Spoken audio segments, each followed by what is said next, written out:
Lucknow shootout में मारे गए संजीव जीवा हत्याकांड में आरोपी विजय के अलावा एक अन्य शूटर के शामिल होने की बात सामने आ रही है। बताया जा रहा है कि कोर्ट विजय अकेला नहीं था, उसका एक साथी शूटर भी कोर्ट परिसर में था।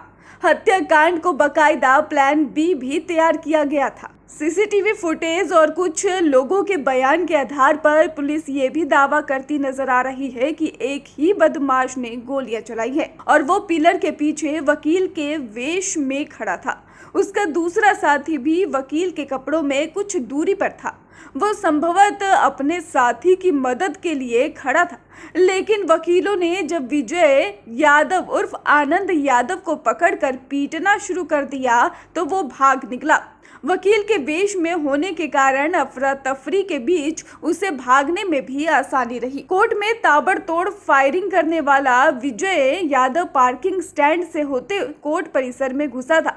ये बात अधिवक्ताओं ने पुलिस अधिकारियों के सामने कही। इसके आधार पर पार्किंग की तरफ के रास्ते पर लगे सीसी कैमरे के फुटेज खंगाले जा रहे हैं।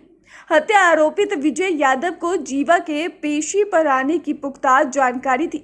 योजना के मुताबिक वो अधिवक्ता का वेश बनाकर कोर्ट के बाहर पहुंचा, पार्किंग स्टैंड से होता परिसर में चला गया, पर कहीं भी उसे चेक नहीं किया गया। जबकि विजय के पास असला था। माना जा रहा है कि हत्या को अंजाम देने की साजिश बड़े स्तर पर कई दिन पूर्व ही रची गई थी, जिसे बुधवार को अंजाम दिया गया। अंदेशा ये भी है कि विजय के साथ 3 अन्य लोग आए थे। जिला और सत्र न्यायालय की सुरक्षा का जिम्मा पुलिस पर है।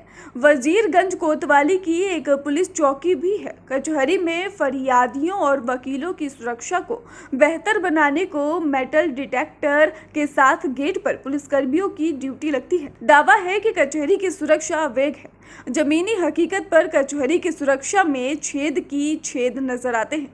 कचहरी के गेट नंबर 1, 2, 3 और 4 के पास मेटल डिटेक्टर लगे हैं और लेकिन ये सही तरीके से काम नहीं कर रहे। बताते चले आपको कि लखनऊ शूटआउट में मारे गए संजीव जीवा हत्याकांड में आरोपी विजय के अलावा एक अन्य शूटर के शामिल होने की बात जो है वो सामने आई। बताया ये भी जा रहा है कि कोर्ट विजय अकेला नहीं था, उसके साथ और भी साथी थे और संजीव जीवा को हर हाल में मारने की भी तैयारी थी। बताते चले आपको कि प्लान अगर फेल हो जाता तो दूसरा प्लान भी तैयार था। ब्यूरो रिपोर्ट, स्वदेश 24।